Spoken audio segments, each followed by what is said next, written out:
This channel does not promote any violent, harmful, or illegal activities. All content provided by this channel is meant for an educational purpose only. Top quality और consistent performance के लिए सिर्फ silver pump नाम याद रखना।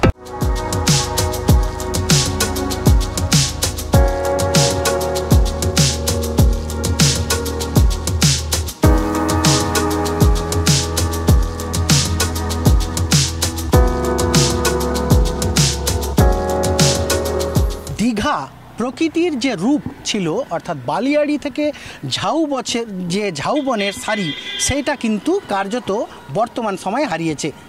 প্রশাসন চেষ্টা করছেন যে এই দীঘাকে কৃত্রিমভাবে হলেও পর্যটকদের কাছে নবরূপে সাজিয়ে গুছিয়ে উপহার দেওয়ার, কিন্তু পুরনো দিনের যে প্রকৃতির যে রূপ সেই দীঘা কি আজ রয়েছে? কেন কমছে দীঘাতে প্রকৃতপক্ষে যে প্রকৃতপ্রেমী বাঙালি পর্যটকের সংখ্যা? সেই বিষয়ে কিন্তু দীঘার বিভিন্ন হোটেল থেকে শুরু করে সাধারণ মানুষের নানা মত। সৈকত সুন্দরী দীঘায় বাঙালি পর্যটকের সংখ্যা কমছে কি? চিন্তায় হোটেল মালিকরা। বাঙালির প্রিয় ডেস্টিনেশন দীঘা। বেশ কিছুদিন আগের থেকেই এই ডেস্টিনেশন নিয়েই উঠছে প্রশ্ন।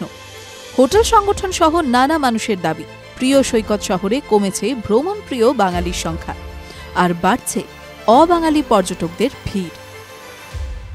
আগে যেভাবে বাঙালি পর্যটক আসতেন অনেকটা কমেছে। বর্তমানে এই যে আমরা দেখছি মাধ্যমিক উচ্চ মাধ্যমিক চলছে পরীক্ষা, তারপরে কুম্ভ মেলা একটা চলছে, তার জন্য কমেছে। আশা করি আমার সব আপনারা জানেন মাননীয় মুখ্যমন্ত্রী ঘোষণা করেছেন 30শে এপ্রিল আমাদের এখানে জগন্নাথ দেবের মন্দির উদ্বোধন হবে দীঘায়, মানুষের ঢল নামবে। আমরা আশা করছি এই যে লোকজন বাঙালি কমছে এটা ঠিক, কিন্তু নিশ্চিত আমাদের আশা আছে, আমরা আশাবাদী আগামী দিনে মানে যেদিন মন্দিরটা উদ্বোধন হবে সেই দিন থেকে প্রচুর বাঙালি পর্যটকের ঢল নামবে।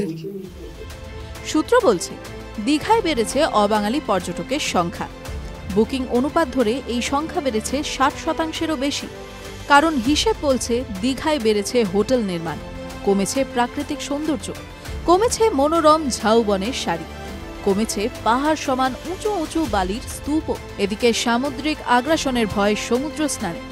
সর্বোপরি দীঘা ছাড়াও নানা ছোট ছোট ভার্জিন পর্যটন কেন্দ্রগুলোর টানে কমছে দীঘায় বাঙালি পর্যটকের সংখ্যা। বিভিন্ন প্রাকৃতিক দুর্যোগগুলো এমন হয়েছে যার জন্য সমুদ্রের জলোচ্ছ্বাসে প্রচুর গাছ নষ্ট হয়েছে। তার জন্য মানুষ দায়ী নয়। গাছগুলো নষ্ট হয়ে যাওয়ার পরেই বালিয়াড়িও ধ্বংস হয়ে গেছে। পুরনো দীঘা একদম দীঘা মোহনা পর্যন্ত যে বালিয়াড়ি ছিল আমরা ছোটোবেলায় দেখেছি প্রায় 70-80 ফুট বালিয়াড়ি ছিল। সেই বালিয়াড়ি নষ্ট হয়ে গেছে সমুদ্রের ঢেউ, প্রাকৃতিক দুর্যোগগুলো হওয়ার পরে সেগুলো ধ্বংস হয়ে গেছে। কিছুটা হলেও কমেছে। পাশাপাশি উড়িষ্যা, বিহার, ঝাড়খণ্ড বিভিন্ন জায়গায় নতুন নতুন সাইট খুলে গেছে, বিভিন্ন পর্যটন কেন্দ্র ছোট ছোট খুলে গেছে। সেই সমস্ত কারণে ভাগ হয়ে যাচ্ছে বিভিন্ন জায়গা। যাতায়াতের পরিকাঠামো বড় কারণ হিসেবে উঠে আসছে। আবার অপরদিকে বাঙালির প্রিয় ডেস্টিনেশনে তৈরি হওয়া জগন্নাথ মন্দির ধরেই ফিরবে হারানো মন বলে আশাবাদী তারা। মাধ্যমিক পরীক্ষা, কুম্ভ মেলাও দীঘায় পর্যটক ভাটার মূল কারণ হিসেবে দেখছেন তারা।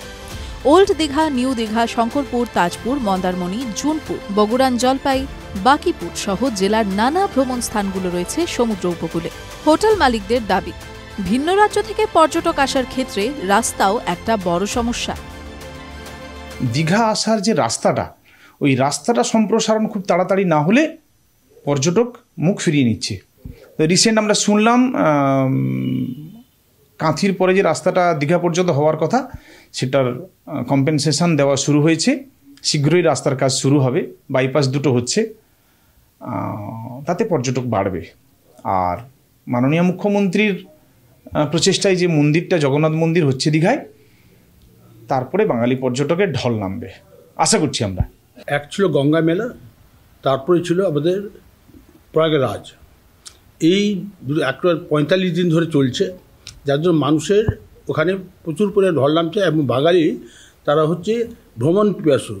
বিশেষ করে ওয়েস্ট বেঙ্গল থেকে যে পরিমাণে লোক যাচ্ছে প্রয়াগরাজে প্রতিদিন, বাসে করে, 4 চাকার গাড়ি করে, ট্রেনে করে তাও সামাল দিতে পারছে না, সেই সংখ্যাটা কমেছে। এবং মাধ্যমিক পরীক্ষা এবং উচ্চ মাধ্যমিক পরীক্ষা আছে, জীবনের মাধ্যমিক হচ্ছে প্রত্যেকটি পরিবারের কাছে তার ছেলেমেয়ের স্বপ্ন। সেই জন্য তারা কিন্তু এই পরীক্ষা চলাকালীন আজকে মাধ্যমিক পরীক্ষা, সেই জন্য আমাদের বাঙালি কিছু ভ্রমণ প্রেরণা তারা কমেছেন। দীঘার জগন্নাথ মন্দিরকে কেন্দ্র করে সহ দোল উৎসব একাধিক বিষয়কে মাথায় রেখে বাঙালি পর্যটক দীঘায় বাড়বে বলে এমনটাই আশাবাদী তারা। দীঘার যে বিভিন্ন হোটেল সেক্টর রয়েছেন বা হোটেল মালিকরা, কোন দিকে সমগ্র বিষয়টা যায়, বাঙালি পর্যটকের সংখ্যা বাড়ে কিনা সেটাই এখন দেখার বিষয়। কনিষ্ক মাইতি, দীঘা, TV9 বাংলা।